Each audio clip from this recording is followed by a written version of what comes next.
오늘 읽으신 말씀 출애굽기 11장 7절입니다. 그러나 이스라엘 자손에게는 사람에게나 짐승에게나 개 한 마리도 그 혀를 움직이지 아니하리니 여호와께서 애굽 사람과 이스라엘 사이를 구별하는 줄 너희가 알리라 하셨나니. 아멘. 오늘 이 말씀은 9번째 흑암 재앙 이후에 이제 한 가지 재앙만을 남겨두고 있는 상황에서 하나님은 마지막 재앙인 처음 난 것의 죽음을 경고하시는 말씀입니다. 먼저 1절의 말씀을 보면 이제 한 가지 재앙을 바로와 애굽에 내린 후에야 그가 너희를 여기서 보내리라 라고 말씀하십니다. 9가지 재앙을 통해서 하나님의 능력이 나타나고 또 하나님의 일하심을 보았지만 그럼에도 불구하고 상황과 환경이 바뀌지 않고 바로왕의 마음이 오히려 완악하게 됨을 보면서 실망할 수도 있는 아주 힘든 시기임을 보게 됩니다. 그러나 우리 하나님은 모세에게 다시 말씀하시면서 이제 한 가지 재앙만 남았고 그 이후에는 출애굽하게 될 것을 약속하고 계십니다. 여러분, 우리 삶에서도 마찬가지예요. 우리가 전도를 할 때도 또 기도를 할 때도 주님의 또 일하심을 알고 있지만 때로는 우리가 너무 힘들고 지쳐서 정말 우리 주님이 일하실까라고 생각하면서 우리의 믿음이 흔들릴 때가 있다는 것입니다. 그런데 오늘 말씀을 통해서 우리에게 약속하는 것은 주님이 반드시 일하신다는 것입니다. 우리에게 약속하시고 하나님이 주시고자 하시는 일들이 반드시 역사하실 것이다 라고 말씀하시는 거예요. 그리고 2절에서 은금 패물을 구하게 하라고 말씀하십니다. 여러분, 이것도 말이 안 되는 상황이에요. 바로왕이 그냥 내보내는 것도 지금 거절되는 상황에서 은금 패물을 구하라 라는 것입니다. 여러분, 근데 이 말씀이 12장에서 성취하게 됩니다. 이스라엘 백성이 구한 대로 애굽이 물품을 주었다라고 합니다. 여러분, 우리 삶에서도 보이지 않고 또 안 될 것 같은 상황에서도 우리 주님은 반드시 일하고 계시고 우리와 함께 하신다는 것을 우리는 기억해야 됩니다. 하나님이 주신 약속을 붙잡고 하나님이 일하실 때까지 우리가 믿음으로 기도해야 하는 것입니다. 이제 하나님은 애굽 땅에서 마지막 재앙을 말씀하십니다. 애굽에 큰 재앙이 있을 것인데 처음 난 것은 다 모두 죽게 된다고 말씀하세요.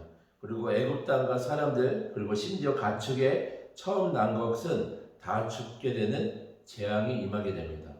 그런데 7절 말씀입니다. 그러나 이스라엘 자손에게는 사람에게나 짐승에게나 개 한 마리도 그 혀를 움직이지 아니하리니 여호와께서 애굽 사람과 이스라엘 사이를 구별하는 줄 너희가 알리라 하셨나니. 아멘.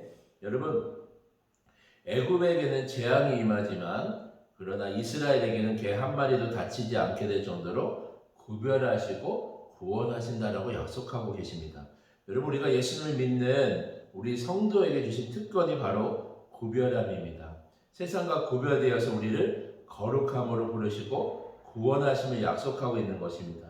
창세기 6장에서도 세상은 죄악으로 인해서 모두가 다 심판을 당하게 될 때 그러나 노아는 여호와 하나님으로부터 은혜를 받았다라고 말합니다. 은혜로 말미암아 구원에 이르게 됩니다. 모두 죽어야 마땅하지만 하나님께서 구별하심으로 구원에 이르게 된 것입니다. 사도 바울도 마찬가지입니다. 로마서 3장에 동일한 고백을 합니다. 율법의 행위로 하나님 앞에 의롭다 하심을 받을 육체가 없다라고 말하면서 그러나 이제는 율법 외에 하나님의 의가 나타났다고 말합니다. 그 의로 말미암아 죄가 해결되고 구원에 이르게 됐다고 고백하고 있습니다. 예수님을 믿는 사람들에게 그러나라는 신앙 고백이 나타나게 됩니다. 세상에서 죄악으로 물들고 또 하나님의 재앙과 심판이 쏟아지는 가운데서도 그러나 우리에게는 하나님의 은혜가 있다라고 고백하고 또 오히려 우리를 구원하시고 사랑하시는 하나님의 사랑을 보게 되는 것입니다. 이스라엘에게 이러한 은혜를 허락하신 하나님의 은혜가 오늘 우리의 삶에서도 동일한 은혜로 나타나고 있다는 것입니다.